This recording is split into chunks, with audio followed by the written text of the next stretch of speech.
Assalamualaikum warahmatullahi wabarakatuh. Perkenalkan, nama saya Tera Kendisrina Imani dengan NIM 2103216060830. Di sini saya akan mempresentasikan tentang respon siswa menengah atas terhadap pentingnya laboratorium dalam pembelajaran fisika, di mana itu adalah judul artikel yang saya gunakan untuk melengkapi tugas akhir pada mata kuliah Pendidikan Bahasa Indonesia yang diampu oleh Pak Bambang. Baik, yang pertama yaitu tentang pendahuluan.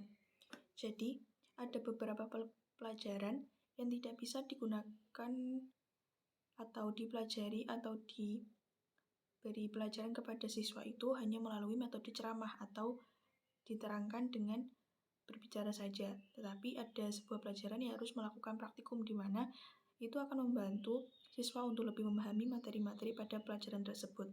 Salah satunya yaitu tentang pelajaran fisika. Kenapa kok kita bisa mengatakan bahwa fisika ini termasuk pelajaran yang membutuhkan praktikum? Karena pada dasarnya fisika itu mempelajari beberapa hal yang harus dipraktekkan secara langsung dan tidak bisa dijelaskan hanya sebatas teori.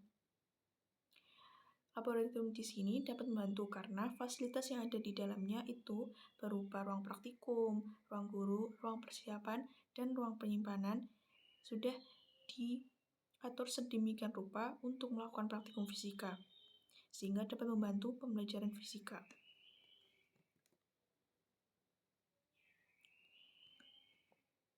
Kita tahu dalam pembelajaran itu ada dua aspek yang berhubungan, yaitu antara siswa dan juga guru.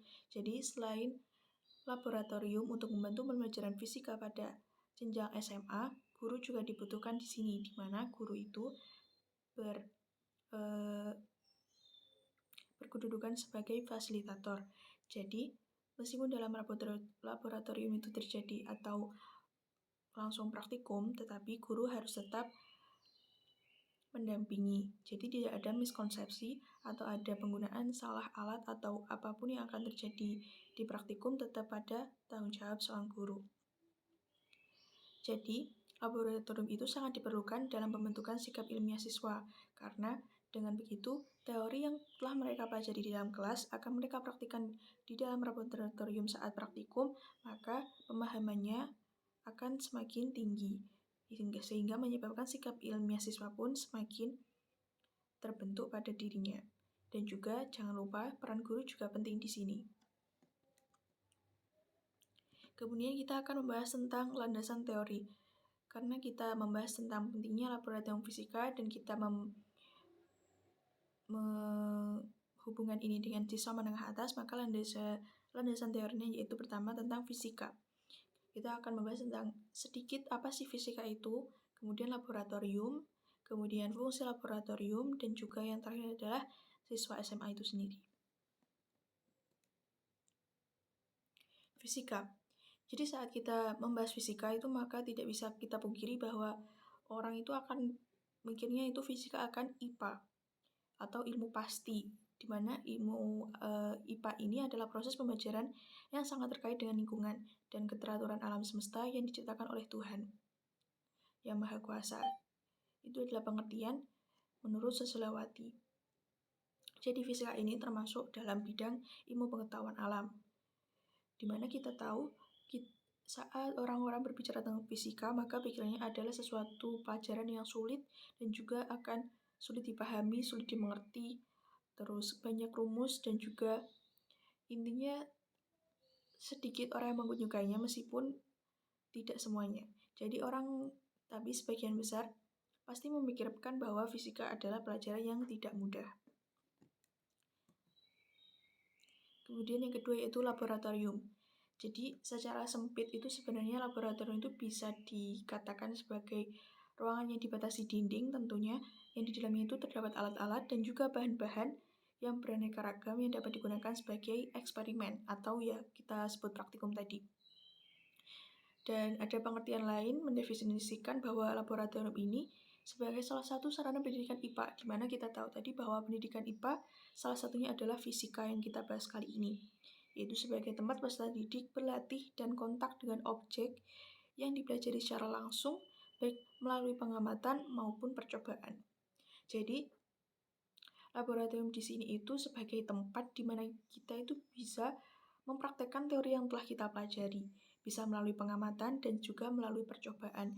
Jadi mengamati suatu benda yang harus pada tempatnya atau percobaan. Jadi kita melakukan percobaan mencampur bagian ini atau ini, menggerakkan bagian ini dan lain-lain. Dan itu sebaiknya dilakukan di laboratorium agar tidak bercampur. Maksudnya di laboratorium kan nanti alat dan bahannya lengkap, kemudian ruangannya itu juga dibuat khusus untuk praktikum itu sendiri. Kemudian kita akan bahas fungsi laboratorium. Jadi ada pendapat bahwa peranan dan fungsi laboratorium itu ada 3. Yang pertama yaitu sumber belajar, metode pendidik, dan juga sarana penelitian. Sumber belajar. Jadi laboratorium ini bisa dikatakan sebagai sumber belajar karena kita bisa belajar di laboratorium seperti kita membuktikan teori ini apakah benar. Kemudian kita akan paham, oh ternyata seperti ini. Jadi kita belajar teori itu memang benar adanya dan kita tidak hanya mengetahui tentang teori tersebut, oh ternyata gini, tapi kita sudah mempraktikkannya sendiri. Kemudian metode pendidik. Dikatakan metode pendidik karena dengan memasuki laboratorium itu adalah cara yang baru, tidak hanya di kelas dan juga diterangkan melalui metode ceramah, kemudian penghafalan rumus dan lain-lain, tapi siswa sendiri melakukan percobaan sendiri dan itu akan membantu guru membuat siswa memahami pelajaran fisika secara lebih dalam. Kemudian sarana penelitian. Jadi di dalam laboratorium selalu berhubungan tentang penelitian karena penelitian tidak bisa dilakukan di sembarang tempat. Artinya ya perlu laboratorium untuk melakukan sebuah penelitian karena alat dan bahannya ada di dalamnya. Kemudian tempatnya itu memang dimodifikasi atau dibuat untuk percobaan atau praktikum di mana penelitian itu diambil dari sana. Kemudian artikel yang saya buat itu metode penelitiannya yaitu menggunakan metode penelitian kuantitatif di mana surveinya itu menggunakan Google Form. Nah, Google Form di sini itu berisi tentang seperti saya itu menanyakan apakah ada laboratorium pada masing-masing sekolah siswa, kemudian beberapa alat ukur yang disediakan di laboratorium fisika agar kita tahu seberapa dalam pemahaman para siswa dan juga yang lainnya. Nah, pengambilan sampel siswa ini saya dari 2 sekolah, yaitu yang pertama MAN 1 Kota Kediri, selaku saya itu alumninya, dan yang kedua yaitu SMA N1 Grogol. Di mana MAN 1 Kota Kediri ini tidak punya laboratorium fisika, sedangkan SMA 1 Grogol ini mempunyai laboratorium pengetahuan IPA, di mana ada fisika, biologi, dan juga kimia. Nah, hasil dari pembahasan, di mana setelah kita dibahas itu, setelah menyebarkan soal-soal di Google Form, itu bisa kita simpulkan bahwa sebenarnya diperlukan pada jenjang sekolah menengah atas laboratorium fisika tersebut. Tetapi tidak semua sekolah pada jenjang menengah atas itu mempunyai fasilitas tersebut. Bahkan di kota asal saya itu Kota Kediri, tidak semua sekolah mempunyai laboratorium fisika, termasuk MAN 1 Kota Kediri. Tidak heran, jadi para siswa itu sekolahnya terdapat laboratorium merasa terbantu untuk mempelajari fisika, sesuai dengan yang dijawab pada Google Form. Jadi mereka melakukan praktikum 3-4 kali tiap minggu dan itu sangat membantu mereka dalam memahami fisika. Tapi jika tidak, maka berakibat pada pemahaman siswa yang tidak maksimal, seperti mereka tahu nama alat ini apa, nama bahan ini apa, tapi salah dalam penulisan atau tidak tahu satuannya atau salah juga dalam penggunaannya atau tidak tahu fungsinya. Kemudian ini adalah bukti di mana respon siswa dalam menanggapi soal yang saya berikan dari Google Form. Dari hasil penelitian itu menunjukkan bahwa sebagian besar siswa menengah atas itu menyetujui bahwa laboratorium itu membantu pelajaran fisikanya selama di sekolah. Dan banyak siswa yang mengerjakan dengan benar, artinya mereka tahu alat ini itu namanya apa, satuannya apa, dan fungsinya apa. Karena sebagian besar responden itu dari SMA 1 Grogol di mana mereka mempunyai laboratorium fisika itu. Kemudian, sedangkan yang tidak mempunyai laboratorium, itu mereka tahu nama alatnya, tapi terkadang mereka tidak tahu satuannya atau salah dalam penulisan alatnya atau tidak tahu sebagai mana fungsi spesifiknya. Kemudian saran dari artikel saya sendiri kali ini, jadi hasil penelitian itu menunjukkan bahwa banyak siswa yang merasa terbantu dalam mempelajari fisika karena praktikum yang dilakukan di laboratorium.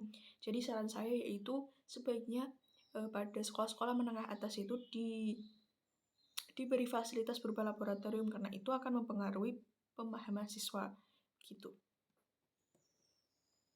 Jadi setelah kita melewati berbagai materi tadi, pertanyaan yang akan muncul yaitu yang pertama, alasan saya kenapa kok memilih respon siswa menengah atas terhadap pentingnya laboratorium.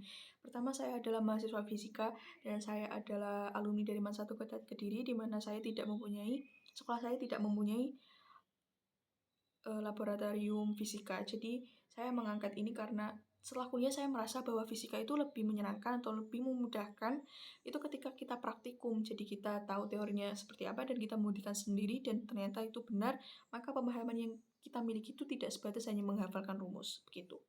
Kemudian peran laboratorium. Jadi menurut saya laboratorium untuk saya sekarang kuliah ini sangat membantu di mana saya itu bisa membuktikan oh teori ini ternyata begini loh. Terus dengan ralatnya sebegini, oh ternyata saya salahnya bagian ini, kenapa saya tidak bisa membuktikan bahwa teori ini 100% benar. Kemudian menurut saya di laboratorium itu menyenangkan karena apa? Kita itu belajar tidak hanya buku, tidak hanya papan tulis, tapi kita bisa memperagakan alat. Kemudian kita tahu alat-alat ini tuh fungsinya apa dalam kehidupan sehari-hari. Kemudian dimana kita itu merasa praktikum itu sebagai kalau katanya anak kelas saya itu sebagai healing gitu. Jadi kita itu belajar bukan karena kayak di buku atau papan tulis atau dosen yang menerangkan, tetapi kita menggunakan alatnya sendiri, mengambil data, meskipun kadang ada beberapa yang sulit saat mengambil datanya atau gimana, tapi itu menjadi challenge tersendiri bagi kita saat kita praktikum. Kemudian di sekolah saya apakah ada laboratorium fisika? Tentunya saya sudah bilang, jadi tidak ada, karena ada beberapa laboratorium, tapi lebih ke laboratorium bahasa, laboratorium komputer, jadi bukan laboratorium IPA. Adapun kalau yang ada IPA itu khusus biologi, jadi kalau fisika itu guru membawa alat ukurnya ke kelas, kemudian dipraktekkan, jadi tidak semua anak itu mencoba sendiri seperti micrometerscope. Jadi kalau dilihat dari jawaban anak-anak yang tidak mempunyai laboratorium di sekolahnya, saya juga paham karena mereka tidak mencoba sendiri dan tidak ada penilaian terhadap pemakaian alat ukur. Jadi mereka hanya mengerjakan soal di mana kita suruh melihat skalanya seperti apa dan lain-lain, padahal kita tidak pernah menggunakan alatnya secara langsung. Begitu. Baik, kurang lebihnya mohon maaf dari saya. Terima kasih banyak atas perhatiannya. Sekali lagi mohon maaf atas kekurangannya. Assalamualaikum warahmatullahi wabarakatuh.